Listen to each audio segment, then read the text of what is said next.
Ever wonder what happens at a Kamala Harris rally? Let's dive into the heart of it and find out.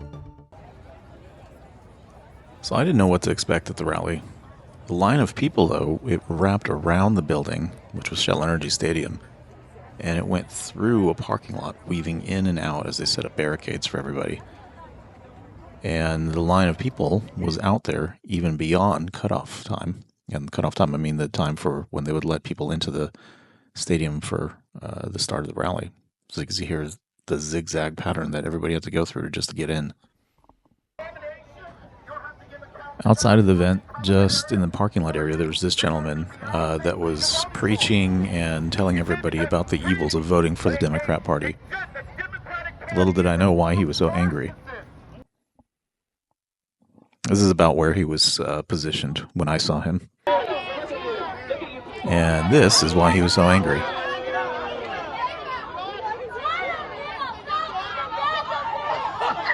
You could see there is decent people out there, even if they are liberals, pulling her away, saying, hey, that's a baby. But then why were these people in the background laughing their heads off? What was so funny about that? That part I still don't get.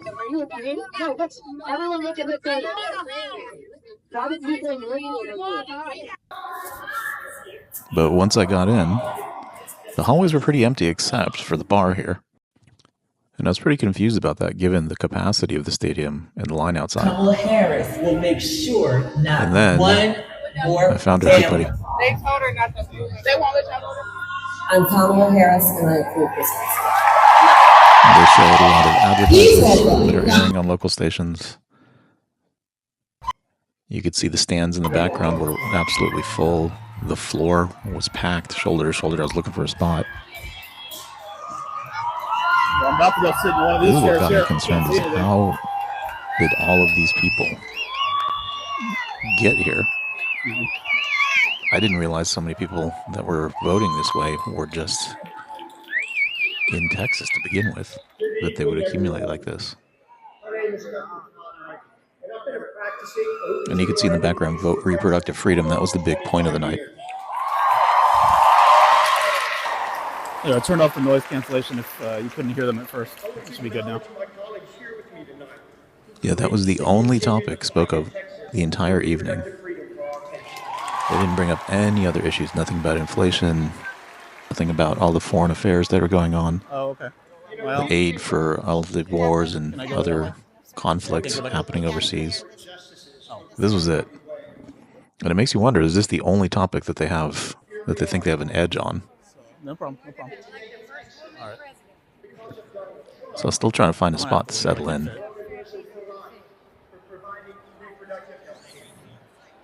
Just showing you a glimpse from the live stream. The sheer numbers of people that were there. Now this area that you see a clearing, you have to have a special armband to get into. You need to hit a certain donation threshold before they let you through there.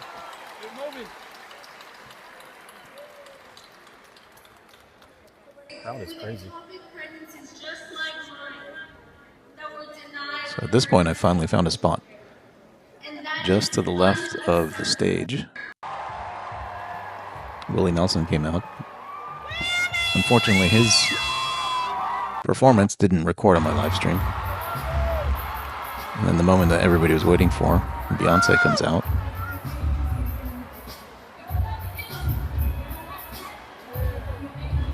Now look at this person up here, about to break their neck. Fall, just trying to get a clip of Beyonce coming through. You hear the applause. This is the moment everybody's out there for. But again, the sheer number of people here.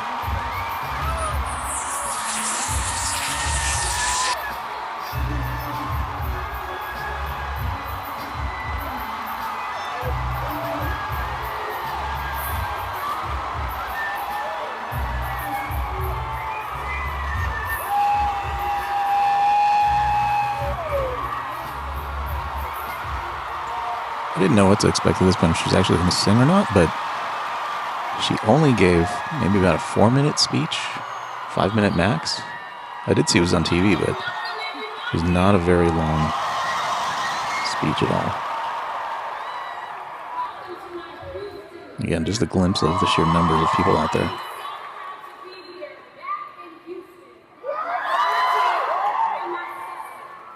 Where we were seated, you could not really hear very well a word that anyone on stage was saying. The acoustics were just not quite right.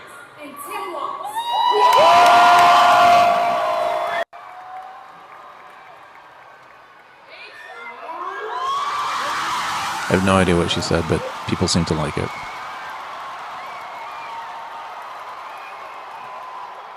See, it's a celebrity sighting moment for everybody, right? So that could definitely be a draw. You see them bringing celebrities into each of their rallies. Cardi B, Megan Thee Stallion. Then everyone started looking behind us. What is it? Oh, no.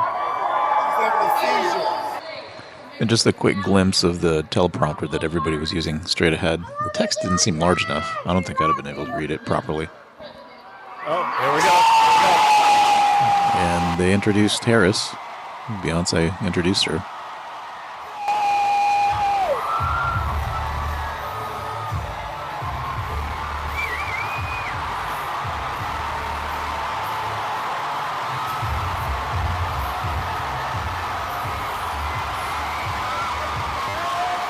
About 3,000 people tuned in that watched this view of things. Sorry if I didn't hold the camera still enough. It was a little difficult.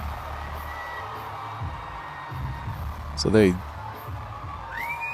basically passed the mic to Harris to begin her speech, but it wasn't long after she began her remarks that things started to get pretty interesting.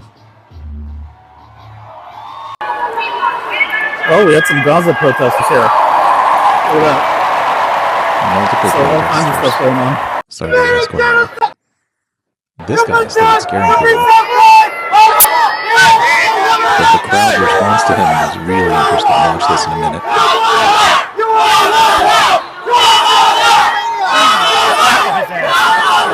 I'll put him down. Hey, take it easy. Don't get yourself and do it. Don't do it. Don't do it. That guy?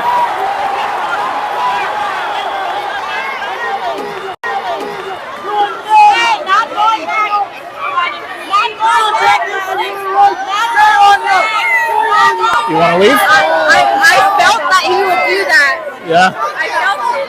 Yeah.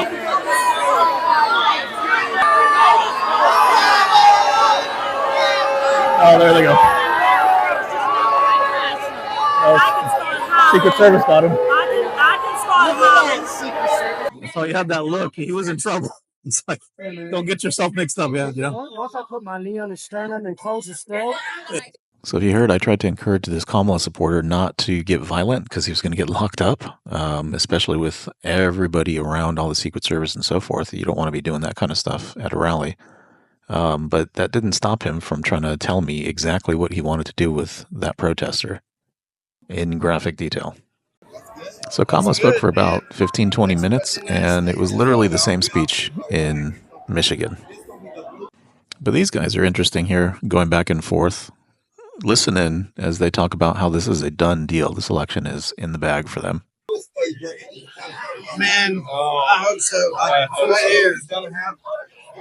And you know, all these old and kids don't come to rescue. As people apparently like crazy. You know, he can have a good He said the whole country was a garbage country. He said the United States was a garbage country. And then you got Elon Musk on the phone with I forgot to mention this earlier, but outside leaving the stadium, the smells were horrific just as they were coming into the stadium. The line that was wrapped around the building, I think people just couldn't wait to get inside and go potty. And it smelled like a urinal, to be honest. And it was a mix between that and pot.